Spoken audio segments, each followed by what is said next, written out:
awalnya dibangun pada tahun 2005 dengan pemilik bernama Sevi.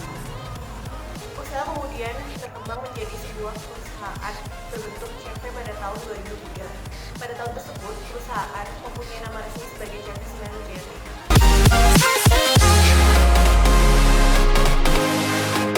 Selanjutnya saya akan menjelaskan tentang flowchart persediaan bahan baku dari CV Semeru Jaya Teknik.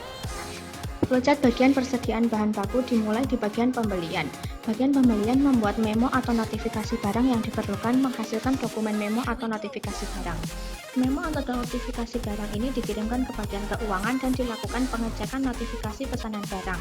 Kemudian dilakukan adanya pengajuan pemesanan barang kepada pimpinan yang menghasilkan dua dokumen, yaitu surat pemesanan barang yang mana disimpan di bagian keuangan itu sendiri dan ditransfer ke bagian pimpinan atau wakil pimpinan. Oleh bagian pimpinan atau wakil pimpinan, surat pemesanan barang dilakukan penyeleksian barang yang akan dipesan dan membuat daftar pemesanan barang.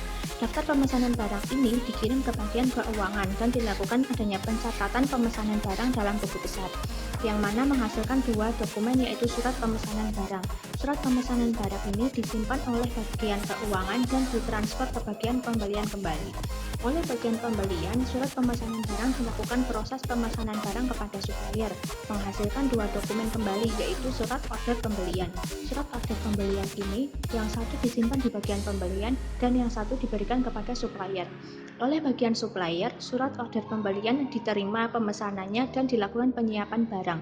Setelah adanya penerimaan pemesanan dan menyiapkan barang, dibuatlah dokumen nota pemesanan, di mana ditransfer kembali ke bagian keuangan dan berupa barang. Nota pemesanan barang ini dilakukan mengirimkan nota pembelian barang dan menghasilkan tiga dokumen, yaitu nota pembelian. Nota pembelian ini disimpan di bagian keuangan satu dan disimpan di bagian supplier satu. Di bagian keuangan, dengan adanya nota pembelian, maka nota pembelian ini diinput penambahan data persediaan, menghasilkan daftar persediaan barang. Daftar persediaan barang ini diberikan kepada pimpinan atau wakil pimpinan untuk dilihat laporan secara terkomputerisasi dalam dokumen laporan persediaan. Selesai.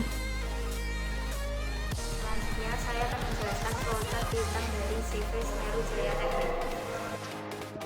Selanjutnya, flowchart bagian piutang terdapat 4 bidang: keuangan, penagihan, pelanggan, dan pimpinan. Dimulai dari bidang keuangan dengan mengirimkan daftar penagihan piutang berdasarkan umur piutang dan kredit limit yang operasinya itu terjadi secara manual. Selanjutnya dibuat daftar salinan dokumen, daftar piutang, dan salinannya diberikan pada bagian penagihan. Pada bagian penagihan ini membuat surat penagihan piutang dan membuat dokumen surat penagihan piutang. Selanjutnya akan melakukan penagihan. Dalam melakukan penagihan akan membuat salinan dokumen surat penagihan piutang, di mana dokumen pertamanya itu akan menjadi file urutan kertas nomor 2 dan yang bagian salinannya akan menjadi konektor A. Konektor A ini akan dihubungkan ke bagian bidang pelanggan, di mana pada bagian pelanggan ini dimulai dari surat penagihan piutang dan memberikan uang pembayaran dan bukti pembayaran. Selanjutnya akan dicetak dokumen sebagai bukti pembayaran dan menyetorkan uang, di mana bukti pembayaran dan uang ini akan diberikan kepada bagian penagihan dengan memberikan uang dan bukti ke bagian keuangan. Pada bagian keuangan akan diberikan uang dan bukti ke bagian keuangan dengan menerima kwitansi penerimaan dari pelanggan. Kwitansi asli akan menjadi file dokumen urutan ketiga dan salinannya akan terhubung pada konektor C. Konektor C ini akan diberikan kepada pelanggan sebagai dokumen kwitansi penerimaan dan akan dioperasi secara manual dengan menerima kwitansi penerimaan. Kwitansi penerimaan ini akan menjadi dokumen yang dibawa oleh pelanggan dinamai dengan kwitansi penerimaan. Selanjutnya pada bagian keuangan ini, kwitansi penerimaan penginputan data perubahan piutang. Selanjutnya akan dibuat dokumen laporan piutang. Laporan piutang ini akan diberikan kepada bidang pimpinan berupa dokumen dan selanjutnya pimpinan akan memproses laporan piutang itu. Selanjutnya saya akan menjelaskan flowchart pembelian dari CV Semeru Jaya Teknik. Pada awalnya, bagian pembelian membuat memo barang yang diperlukan. Nah, dokumen memo barang dihasilkan, lalu dokumen memo barang ditransfer ke bagian keuangan. Nah, bagian keuangan melihat memo setiap hari operasional. Nah, memo ini dicek terus sampai ada memo. Jika ada memo, maka bagian keuangan mengajukan kepada pimpinan atau wakil dengan membuat dua dokumen memo barang, yang satu disimpan dan satu ditransfer ke bagian pimpinan atau wakil. Nah, bagian pimpinan atau wakil ini menyeleksi barang yang diperlukan, lalu membuat dokumen daftar pemesanan barang. Nah, dokumen ini ditransfer kembali ke bagian pembelian. Nah, bagian pembelian lalu melakukan pemesanan ke supplier hingga menghasilkan dokumen daftar pemesanan barang. Nah, daftar pemesanan barang ini lalu ditransfer ke bagian supplier. Nah, bagian supplier menerima pemesanan lalu menyiapkan barang sehingga menghasilkan dua dokumen nota pembelian, yang satu disimpan sendiri di bagian supplier, yang satu ditransfer ke bagian pembelian bersama dengan barang. Nah, nota pembelian beserta dengan barang ini di bagian pembelian lalu ditransfer ke bagian keuangan. Nah, nota pembelian ini lalu diinput sebagai data pembelian. Nah, sehingga menghasilkan dokumen data pembelian. Lalu dokumen data pembelian ditransfer ke bagian pimpinan atau wakil kembali. Nah, bagian pimpinan atau wakil ini melihat laporan secara terkomputerisasi sehingga menghasilkan laporan pembelian. Baik, selanjutnya saya akan menjelaskan flowchart bagian pengeluaran kas CV Semen Udaya Tani.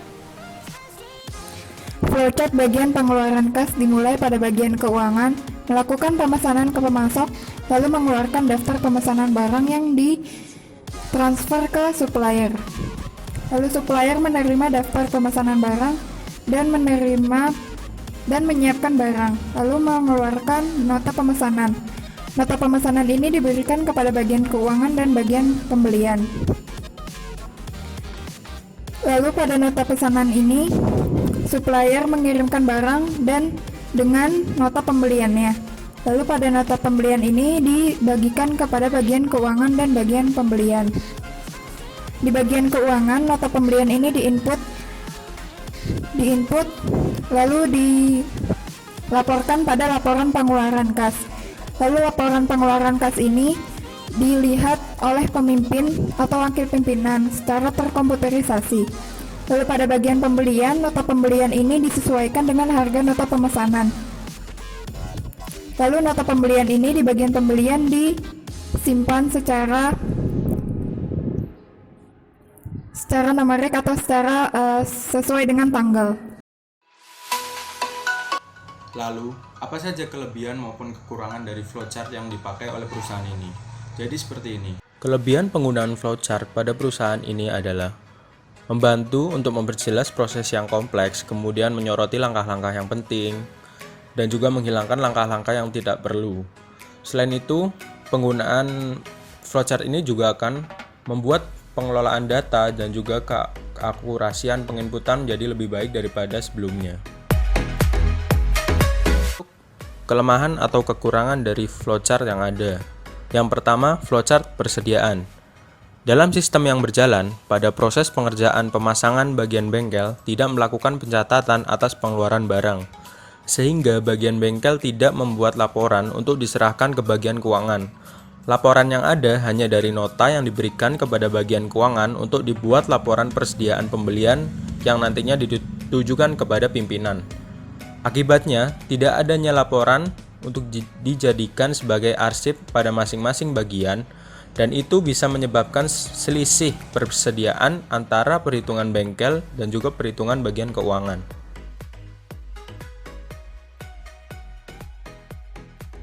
Yang kedua adalah flowchart piutang dagang. Dalam sistem piutang perusahaan, Pada sistem yang berjalan belum memadai untuk melakukan pengecekan atas piutang yang telah jatuh tempo, sehingga tagihan yang telah jatuh tempo sering terlambat penagihannya atau terlewat dari tanggal jatuh tempo. Akibatnya piutang perusahaan terjadi penumpukan. Selain itu, perusahaan juga tidak menetapkan batas limit kredit, sehingga pelanggan tidak memiliki batas untuk melakukan transaksi. Akibatnya piutang kredit pelanggan dapat menumpuk dalam jumlah yang besar.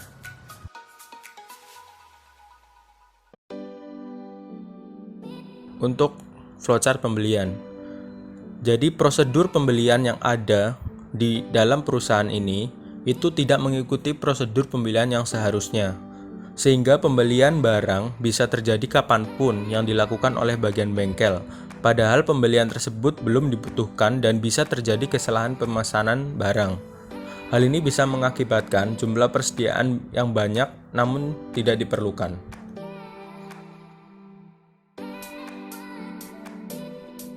Yang terakhir adalah flowchart pengeluaran kas. Dalam hal pengeluaran kas sering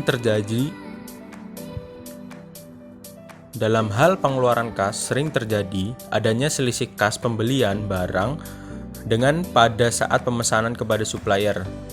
Harga yang akan dibayar dalam nota penagihan tidak sesuai dengan harga yang diberikan pada saat pemesanan oleh supplier pada saat jatuh tempo. Hal ini dapat merugikan perusahaan.